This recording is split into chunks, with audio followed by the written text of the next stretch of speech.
আপনাদের আজকে কি কর্মসূচি ছিল?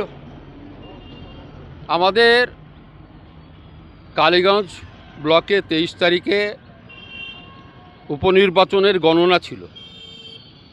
সেই উপনির্বাচনের গণনার রেজাল্ট ঘোষণা হওয়ার আগেই বিজয় মিছিল শুরু করেছিল কালীগঞ্জের তৃণমূলের ভারমাত বাহিনী, গন্ডা বাহিনী।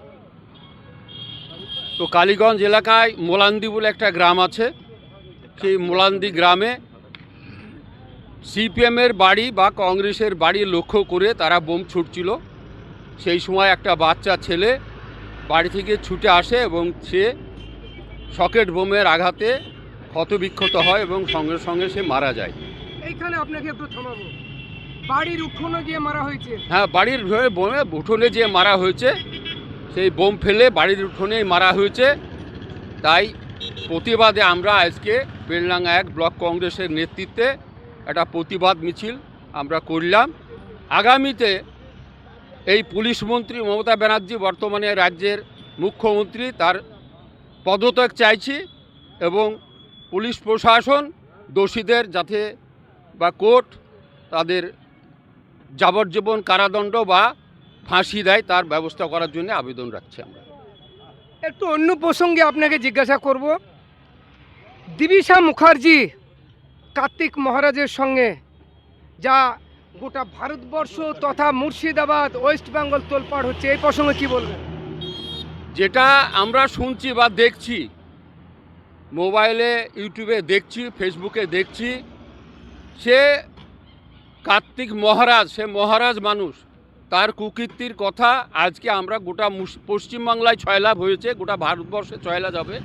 আমরা জানি খুব ভালো মানুষ, কিন্তু ভালো মানুষের আড়ালে যে শয়তান ভরা আছে আমরা জানতাম না, সে একটা শয়তান।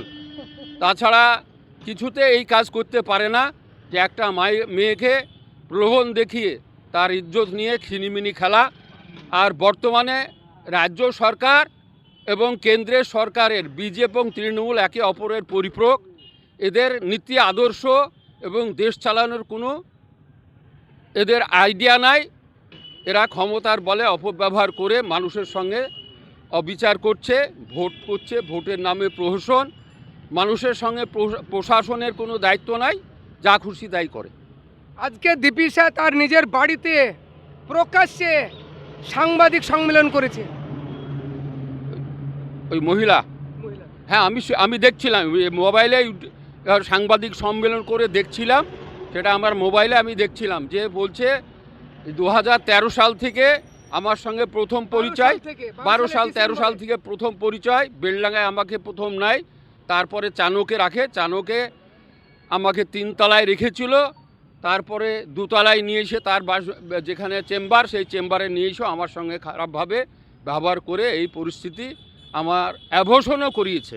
সেটা আমরা দেখছিলাম আমার মোবাইলে। আপনার পরিচয়টা দেবেন? আমি বেলডাঙ্গা 1 ব্লক কংগ্রেসের সভাপতি ইসরাইল শেখ।